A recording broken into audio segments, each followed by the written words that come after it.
अब सुमित जी, अगर बात ईरान की करें, हालात बहुत ख़राब होते जा रहे हैं। वहाँ पर सड़कों पर अफरा तफरी है, कई लोगों की जान जा चुकी है। क्या खामेनेई की कहानी अब ख़त्म होने वाली है? देखिए, कभी कहते हैं ना कि कभी आपके जिह्वा पे माँ सरस्वती बैठती। मोनिका जी, आपको याद होगा महीनों पहले जब हमने ये शो शुरू किया था, मैंने कहा एक दिन खमेनी को रूस भागना पड़ेगा, ये रशिया भागेगा, एक बिल्कुल। दिन वो आएगा। और आज देखिए, दुनिया की बड़ी बड़ी इंटेलिजेंस एजेंसियों का आकलन है कि खमेनी अपने परिवार और 20 खास लोगों के साथ रशिया भागने के तैयारी कर रहा। और मैं आपको एक और बात बताऊं, आज कल परसों मुझे समय नहीं पता अभी, एक दिन शी जिनपिंग या तो वो निकल जाएंगे या फिर रशिया भाग जाएंगे। उनका भी फ्यूचर यही है, उन्हें भी रशिया पहुंचना है। तो ये खमेनी के साथ जो परिस्थिति हो रही है बहुत टाइट हो रही है, क्योंकि ट्रंप ने कहा अगर तुमने प्रोटेस्टरों को अब मारा, 16 लोगों को मार चुका है। क्योंकि उसने कल कहा था भाई जितने भी प्रोटेस्टर हैं, लोगों की डिमांड तो हम सुनेंगे पर प्रोटेस्टरों पे गोली चलाओ। अरे भैया, कॉमन आदमी तो प्रोटेस्टर है, कोई प्रोटेस्टर कोई किसके दोस्त सीन थोड़ी ना प्रोटेस्टर के। भाई अगर आपने 60-62% टैक्स बढ़ा दिया, आपकी इन्फ्लेशन के कुछ नंबर मैं देख रहा था, मैं इनको तो खैर वैलिडेट नहीं कर सकता, कहीं कहीं लिखा है कि इन्फ्लेशन 72% तक बढ़ गई, 62% आपने टैक्स बढ़ा दिया।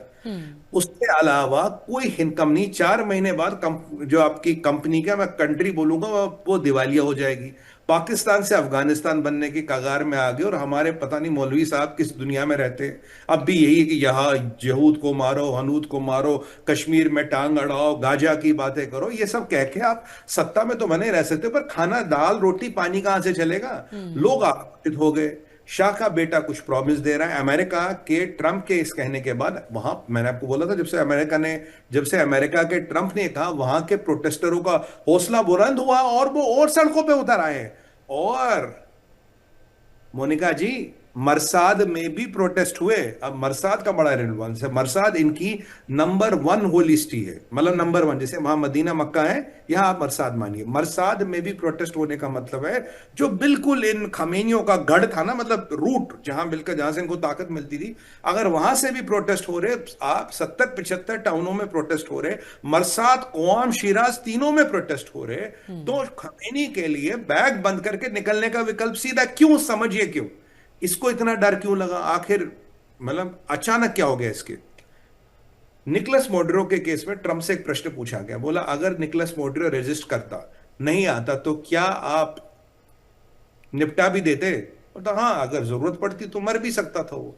यानी वो कह रहा कि मैं जान लेने को भी तैयार हूं, अमेरिका जान लेने को भी तैयार है। अब खमेनी का सोचिए, निकोलस मोड्रो ने अमेरिकनों को डायरेक्टली नहीं मारा, ड्रग्स वग्स ये सब करता था, बट खमेनी ने अमेरिकनों को डायरेक्ट मरवाया है। अमेरिका सिपाहियों को मरवाया। और याद करिए, अमेरिकी दूतावास के साथ क्या होता है, एक पिक्चर बनी थी आर्गो, उसमें वो दिखाया था कि कैसे उन्होंने अमेरिकी दूतावास पे हमला करवाया, और वो अहमद नजाद था जो बाद में प्रेसिडेंट भी बना, और कैसे कैसे वो बेचारे भाग गए बड़ी मुश्किल से।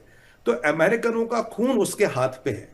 एज पर अमेरिकन लॉ, अगर आपने किसी अमेरिकन को मारा तो अमेरिकन लॉ में आपको अगर वो मारे बिल्कुल लेजिटिमेट है, कोई दिक्कत नहीं। अपने अमेरिकन सिपाही, अमेरिकन सिविलियनों को मार चुका।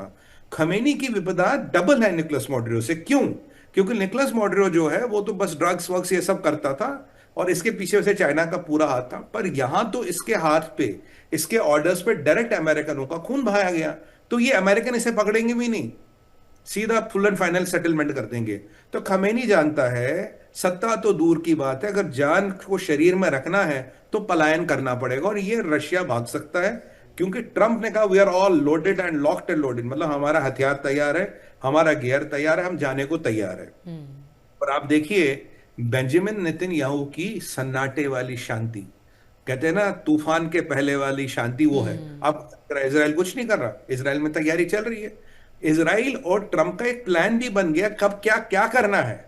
अब जो इन्होंने वेनेजुएला में देखा, उसके बाद लग रहा प्लान है, सब रेडी है। और राइट, वहां तो फिर भी टाइम लगेगा, या तो इसराइल बाजू में बैठा है, जी। और इनके पास एयरफोर्स वगैरह कुछ है नहीं, कुछ है नहीं। तो अब कंट्री में मोनिका जी लड़ने के लिए भी पैसा चाहिए। 6% पानी नहीं बचा भाई, किस पे लड़ोगे? जनता सड़कों पे है, भूखी मर रही है, खाने को खाना नहीं, रोटी नहीं मिल रही, तुम कह रहे हो जी उससे लड़ना, अमेरिका से लड़ना।